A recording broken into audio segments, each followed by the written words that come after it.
This is the game plan.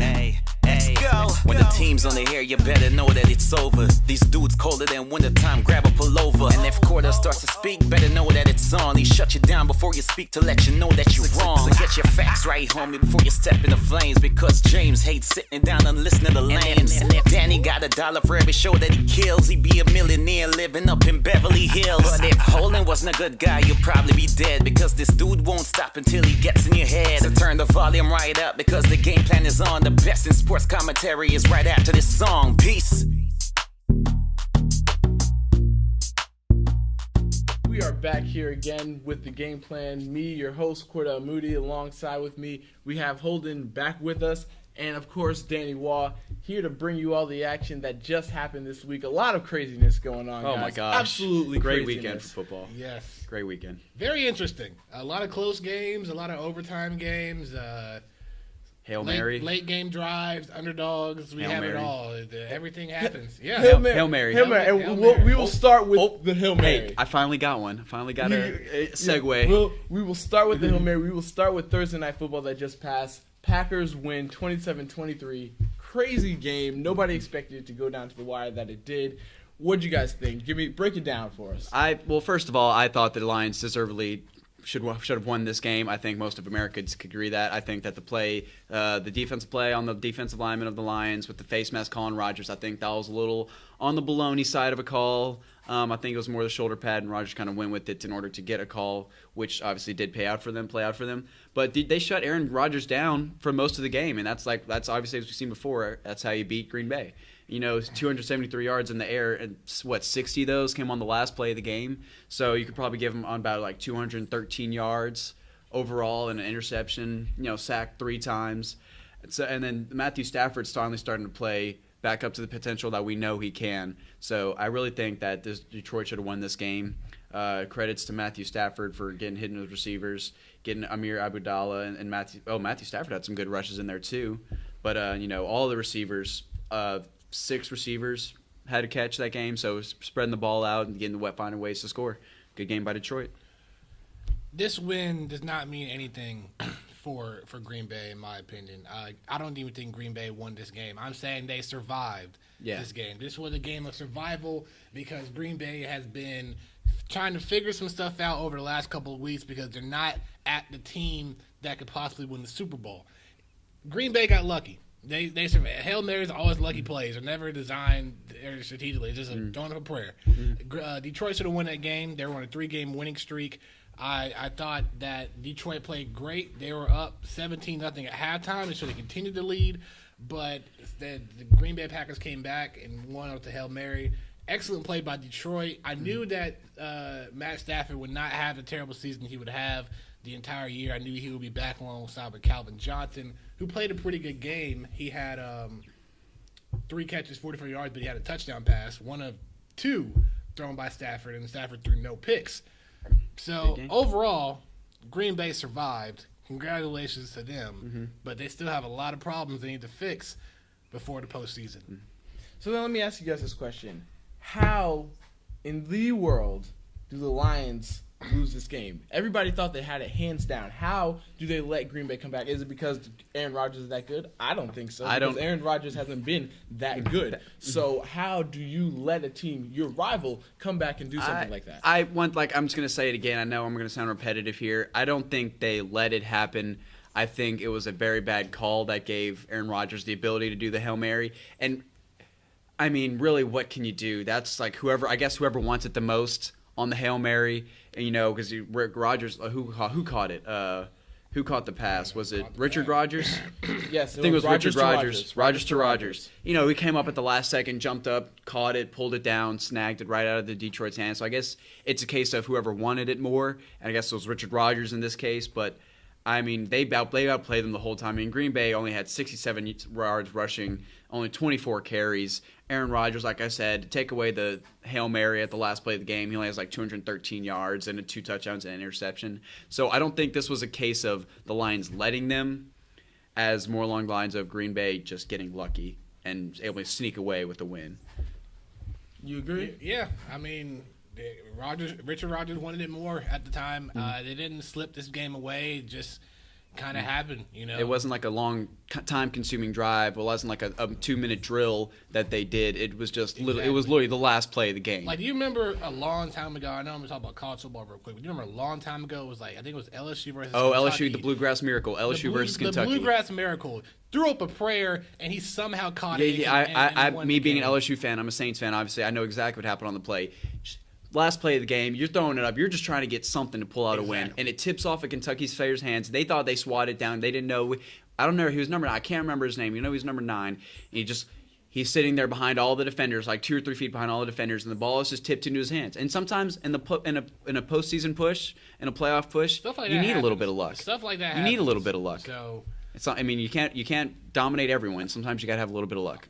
Green Bay survived that game at the end of the day. What do you think? What's your take on it? This game was stolen. I'm sick of the referees. That's exactly what I think. This game, ridiculous. Yes, listen, refs, Retweet. I'm getting on you immediately. I'm Retweet. sick of it. I'm sick of you refs and not getting your stuff together. How are you going to call this? This is exactly why I personally believe you should be able to challenge calls. I was just thinking the same thing. If you can challenge these type of calls, that changes the dynamic of everything. You only get 2 challenges as well. But the fact that you can challenge a referee's, what do they call it? Ruling? A judgment Yeah. call. A judgment call. So forget that. And if I could challenge that, then I could easily see just his thumb. He didn't even grab it. It hit. It barely grazed it. Barely grazed it. And it was enough to knock his head to go the No, other not direction. even that. I personally, I believe Rodgers, being the great quarterback that he is, knew that his hand was close enough to his face mask that if he jerked his head in a certain motion where his hand was going, that he would get a call, just because you can't see it up close. Yeah, and if we have rulings like that, it would have made a big impact in some of the other games this weekend.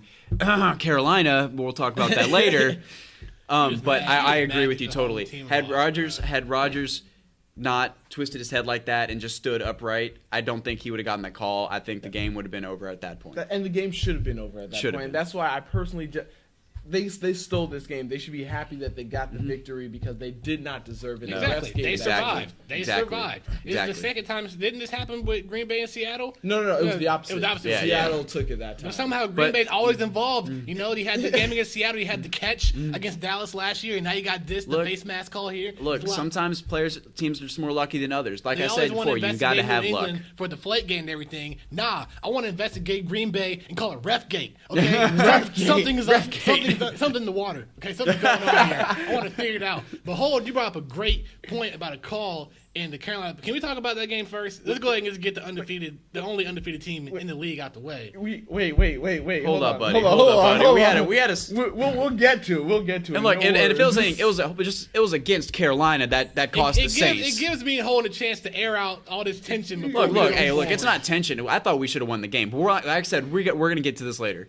Anyways, we will get to this game, but before we get to that game, another shockingly surprising win. I'm going to go with Eagles taking out Patriots.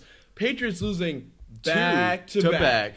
This is crazy. How can we have not seen the Patriots lose back-to-back games since I said this. It was 2012. 2012 season. 2012 season. Back to the Cardinals and Steelers. Something like that. So Drake's back-to-back gets nominated for a Grammy, yes. And the Patriots lose back-to-back. This is what's going on in this world right now. So somebody please explain to me how the Eagles do this. I know Tom Brady made some very crucial, unethical, unorthodox, bad decisions by him. So break this game down to me. How did this happen? Philadelphia getting the job done on every aspect of the game. Special teams, offensively and defensively. They scored in every part of the game. Sam Bradford had 2 touchdown passes. Only 120 yards, yes, but he had those 2 touchdown passes. The Darren Sproles with the kickoff return and the 99-yard pick 6 off Tom Brady after he just caught a pass and ran for about 20 yards. So this, I guess, I don't know if it's necessarily exposing the Patriots, but it's showing you that in order to beat the Patriots, you've got to beat them, and every aspect of your game, special teams, defense, and offense, has got to be at its peak. It's got to be at its best performance. They got production out of every team. They got a touchdown out of every aspect, every single one of those 3. And more than one from some of them. So you've got to be able to beat the Patriots, you've got to be able to limit Tom Brady, not stop him. You can't fully stop him. You got to limit him, and all your defense, offense, and special teams have got to be at their peak. They've got to be high-powered. How do you limit a man who threw 29 for 56, 312 yards, 3 touchdowns? That's not limiting. Yes, it is. There is. 56 passes. That's not limiting them. No, that's not what I mean though. Limiting the damage. There's a 99-yard interception in the pick 6 for a touchdown. 95, I think. No, it was 99. It was on the goal line. Well, no matter the case, whether it's 95, 96, the interception, yes, that definitely did happen. But they didn't. I agree with Danny. They did not limit him, but they did cause him to make some mistakes. Okay, like I said, it's hard to stop Tom Brady fully, but you've got to minimize the damage that he does, if possible, and they did. That's not how the Eagles won this game. Here's how. So how did they win this game? You got to remember there are three sides of football: offense, defense, and special teams. As I just said. 2 touchdowns were scored of one, a block punt, another of a punt return. Okay? Add that with, a pick 6. That's 21 points right there. And with Tom Brady not having Gronkowski or Edelman this week, he's not going to have a designated number 1 guy. Yeah, you got Amendola, and he's okay, but you don't have a legitimate number 1 receiver that you can throw to. So when you don't have that, and then your special teams is where the Patriots messed up at, because they rely so much on their offense in general that they don't really focus much on special teams. At the end of the day, that's how Philadelphia got the win. They didn't outplay them on it all. I mean, for goodness sakes, yes, Sam Bradford threw for 2 touchdowns, but only threw for 120 yards. Darren Sproles, 15 carries. Like, the Eagles' offense didn't do anything special to me. Okay. I know they didn't do anything special, but they didn't have a lot of yardage, but they still had 2 touchdowns in there. That's kind of summarizing what I was saying. They're not their special teams. Their offense did what they needed to do when they had the opportunity, which was score a touchdown. And their defense and special teams both stepped up huge. You can't just have high-powered offense to beat the Patriots. You have, like I said, every part of your game has got to be providing it for your team at some level, and they did. They all got touchdowns from every aspect of their team, and that's how they beat the Patriots. Let me tell you something. The 3, okay. And look. James White, Danny Amendola, and Scott Chandler. Like, Tom Brady can make any receiver a good receiver. We've talked about this earlier. Tom Brady, you can give me. You can put me out there, Tom Brady. I'll have a touchdown and 56 yards. I've never played football. Okay, but the Eagles' offense didn't surprise me. The Eagles, it was a special. Okay, the Patriots were up 14-7, and then the Eagles scored 21 unanswered points. The block punt return for the touchdown. Okay. The pick 6, and then the punt return from Darren Sproles. That's 21 unanswered points from not the offense, but from the defense and the majorly the special teams. Okay. The Eagles' offense didn't do anything special to me. But if I don't recall, New England scored 28 points. Had the offense not scored those 2 touchdowns, it would have been 28-21 New England, and we're not having this conversation. Exactly. I'm not saying they're doing something special, but I'm saying they did what they needed to do, the bare minimum, to beat the Patriots. That's my point. Okay, well, I can. Yeah. I wasn't trying to say we went out. Sam Bradford went out and had 400 yards and 2 touchdowns and no interceptions. No, I'm not saying that. He had 100 yards in the game. Sit here and say that the Eagles' offense is actually good. No. But they were productive. They got what they needed when they needed it. They got what they needed out of their offense. Other people stepped up. Yes, and exactly. This game was a special teams, most importantly, and I guess the pick 6 helped as well. Yeah. So did Chip Kelly save his job? This win does because before this everybody was talking, questioning it. Yeah, he's out of here. Nobody wants him here. They beat the Patriots now. Tones may be changing. Do you think his job is saved a little bit? A little bit off the hot seat, cool down a bit. No. I think it personally has, because it wasn't a miracle that they beat. I mean, arguably it could be a miracle, but once again we saw we saw all parts of his team performing. We saw called plays when they needed to be. We saw that he does have the capability to produce, to make his team, lead the team in the right direction. I just think that they need a better quarterback. Honestly, I think if they had a better quarterback out there, I still think they had Nick Foles out there. I still think they're atop this division at maybe a solid 8-4.